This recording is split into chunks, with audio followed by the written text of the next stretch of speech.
thank God above, God above, to thank God above, God above, to thank God above, God above, to thank God above, God above. Gangsters, cops, and politicians, get ready to rock on a mission. Each one of us shares our own vision. When I was on the yard, I went real hard, but I patrolled the streets, all the T's I meet. When I was on the yard, I went real hard, but I patrolled the streets, all the T's I meet. Well, got to stay booked. I like to thank God above, to thank God above, God above, to thank God above, God above, to thank God above, God above.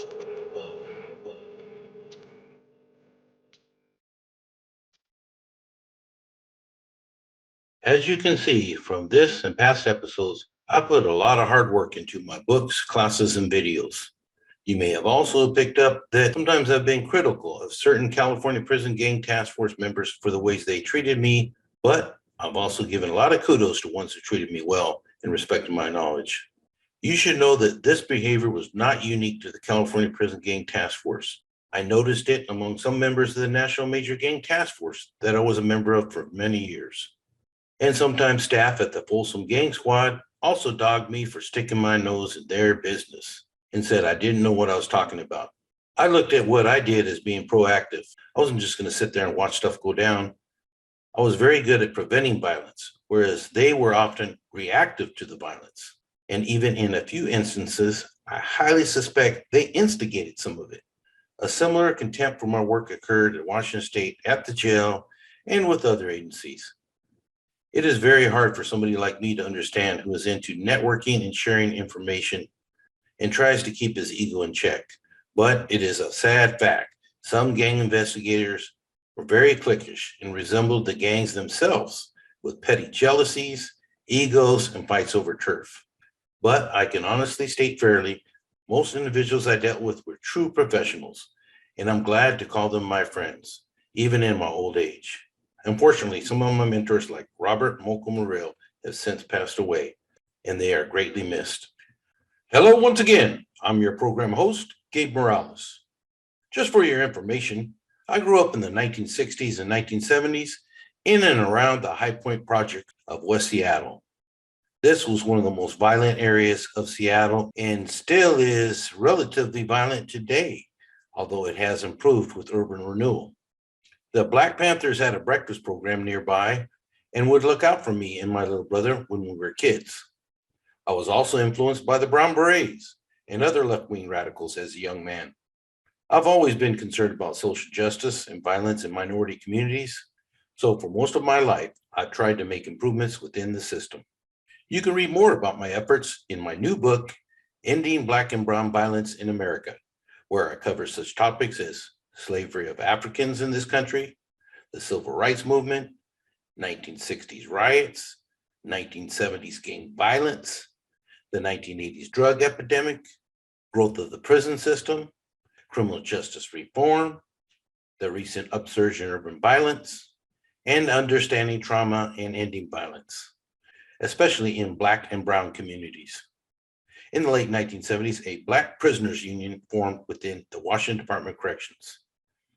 Other groups were also active inside and outside, like the George Jackson Brigade, who called for overthrow of the system by any means necessary.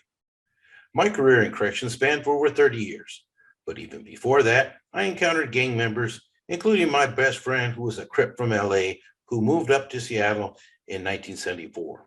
After some rough post-high school years running the streets, I joined the United States Marines. A very wise move considering I would have likely ended up in prison, strung out on drugs, or dead like many of my friends.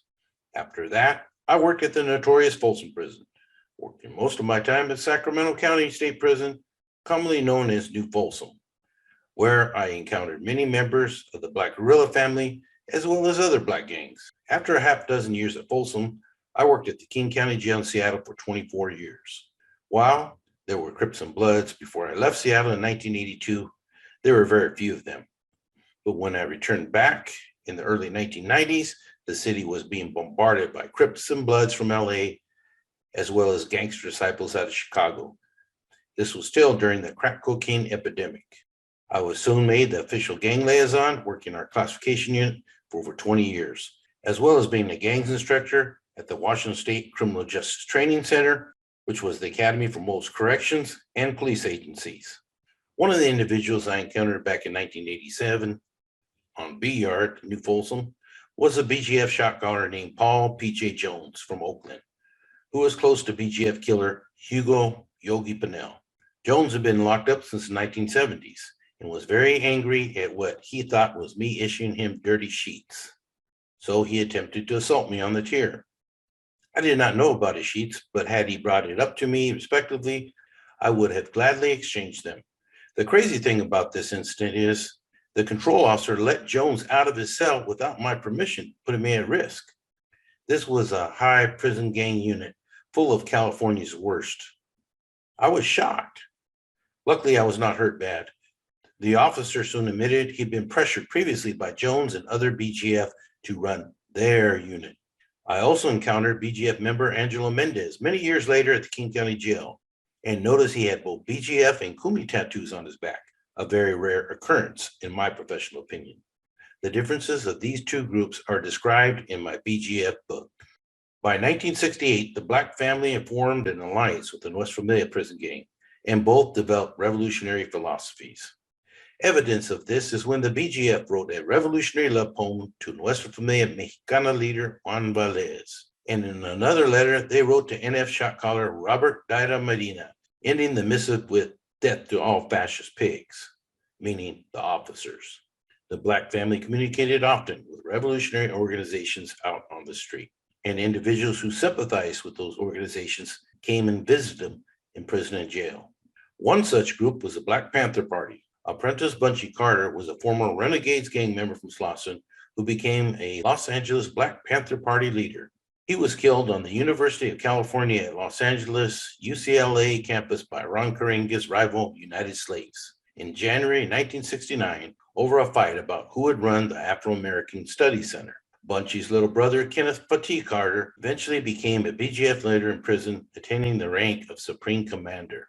Former professional bodybuilder and South Central LA Avenues gang leader Craig Munson, Kenny Carter was considered one of the baby avenues. Then later on, Carter became a Crip, but others state this was not the case. The Black Power movement was a social movement motivated by a desire for safety and self-sufficiency that was not available inside predominantly African-American neighborhoods. Black Power activists founded bookstores, food co-ops, farms, their own media with printing presses, schools, and health clinics. And as I mentioned earlier, they had breakfast programs. This movement also reached inside prison where there were many riots all across the country, including California. The origins of the BGF can be traced back to an incident that occurred on January 13, 1970, when Black inmates fought the Aryan Brotherhood. Inmates Alvin Miller, Cleveland Edwards, and W.L. Nolan were all killed by a Soledad guard who was working a gunner position. I actually had one of the Black inmates years later at New Folsom C facility who worked in the program office, who was present at this incident by the name of Warren Wells. As a teen, George Lester Jackson belonged to a South Central LA street gang called the Al Capones. He was probably attracted to the name since previously he lived in the Throop Street projects of Chicago as a youngster before moving to the Los Angeles area with his parents. Jackson admitted he got into a lot of trouble as a teen and soon entered the California Youth Authority in Paso Robles, California. In 1959, soon after his release, he did a robbery in Bakersfield, California. He escaped from the Kern County Juvenile Hall by impersonating another youth and committed yet another robbery of a gas station for over $70. He was caught again and sentenced under the old indeterminate sentencing law, receiving 1 year to life in prison. The Soledad incident upset Revolutionary Armed Movement and Black family member George Jackson, as well as many other Black convicts. W.L. Nolan was his ally and considered part of the Black Vanguard before he was killed. Jackson then combined forces with James Bone Johnson's group called the Black United Movement, and these groups all formed the early BGF. The Soledad brothers were George Jackson, Fleta Drumgo, and John Pletchet, who has maintained his innocence even in recent years. They were all charged with murdering Correctional Officer Mills at Soledad in retaliation for the murder of the 3 Black inmates killed earlier by prison staff. All 3 were moved to San Quentin isolation, including Jackson, who was transferred to the San Quentin Adjustment Center in the summer of 1970. The following is typical of what Jackson preached. Settle your quarrels. Come together. Understand the reality of our situation. Understand that fascism is already here, that generations more will die or live poor, butchered half-lives if you fail to act. Do what must be done. Discover your humanity and your love in revolution. Pass the torch. Join us. Give up your life for the people. Jackson was just one of many Black prisoners and ex-cons who were radicalized at the time. Here we see BGF leader Doc Holliday in the middle picture with 2 women, the United Federated Forces of the Sudanese Liberation Army, which was a left-wing revolutionary group active between 1973 and 1975. They became internationally notorious for kidnapping media heiress Patty Hearst, who became a victim of the Stockholm Syndrome as a participating SLA member known to get Tanya. Holliday codenamed the group Shirley Lorraine Anderson, or SLA. On May 17, 1974, police surrounded a small house in southeast Los Angeles where many SLA were hiding out. The house caught on fire as police shot tear gas into it and over 5,000 rounds of ammunition into the home, killing 6 SLA members, including their leader, Donald Generosinke Matume de Vries. George Jackson's little brother, Jonathan, attempted to negotiate the freedom of the Soledad brothers, including his brother George, through the kidnapping of Superior Court Judge Harold Haley and some jurors from the Marin County Civic Center in San Rafael, California, on August 7, 1970. During this incident, Jonathan was one of 4 people killed in the getaway van in the parking lot. George was both saddened and infuriated over the death of his little brother and planned revenge on the system. When the prison doors are open, the real dragon will fly out, was a famous quote by Vietnamese Revolutionary General Ho Chi Minh. And it was repeated by Jackson on August 21, 1971, during an armed takeover at San Quentin's Adjustment Center by the BGF. 3 California Department of Corrections staff and 2 white tear tenders, who were pegged as informants, were killed during the brutal incident before San Quentin staff could retake control of the AC. Jackson was killed on the grounds of San Quentin Prison by a yard gunner during an escape attempt. Some still claim that he was set up. Almost immediately, leftist radicals formed a Free the San Quentin Six movement. The San Quentin Six were inmates alleged to have assisted George Jackson during the bloody rampage. I knew Black Panther members Warren Wells, previously mentioned, as well as Chip Fitzgerald and Geronimo Chichaga Pratt at New Folsom Sea Yard, as well as a few others. While the BGF and Panthers had a relationship, many convicts told me there's also a lot of tension between the 2 groups. Many BGF did not like Black Panther leader Huey Newton in particular. Nevertheless, Jackson was buried as an honorary Black Panther field marshal, with large crowds in attendance. The BGF and other Black prison gangs may use the African language Swahili to communicate in code. For instance, Waisi Gaidi Jamaa means BGF in Swahili. This is the BGF Oath. Weusi Gaidi Jamaa, that means Black Guerrilla Family. If I should break my stride or falter at my comrade's side, this oath shall kill me. If my words should prove untrue, should I betray the chosen few, this oath shall kill me. Should I submit to greed or lust, should I betray the people's trust, this oath shall kill me. Should I grow lax in discipline, in time of strife refuse my hand, this oath shall kill me. Should I fear any man or be slow to take a stand, this oath shall kill me. Long live the spirit of George Lester Jackson and the guerrillas of Black August, Weusi Gaidi Jamaa. As stated previously, the AB was formally formed after Blacks killed a white inmate in 1967 at San Quentin. So there was always racial friction with them. An example of this would be when Aryan Brotherhood member Blinky Griffin killed a Black Guerrilla Family member by the name of T-Bone Carter in 1980 at the California Institution for Men at Chino. But sometimes, oddly enough, they would also make deals with them. Per Prison Gang Task Force original coordinator Robert Brill, Some AB, like Bobby Butler, actually admired the Black Guerrilla Family and members like George Jackson. During the AB RICO trial, longtime BGF leader Doc Holliday was called by them as a character witness. But generally, there has been a long war in friction versus the BGF. For instance, in 2015 at New Folsom, AB prospects were accused of stabbing longtime BGF member Hugo Pinnell, who had just recently been released from the security housing unit. Pinnell was stabbed 19 times while another white inmate held him down. Pinnell was unconscious when he arrived in the prison infirmary and died of his injuries on August 12, 2015.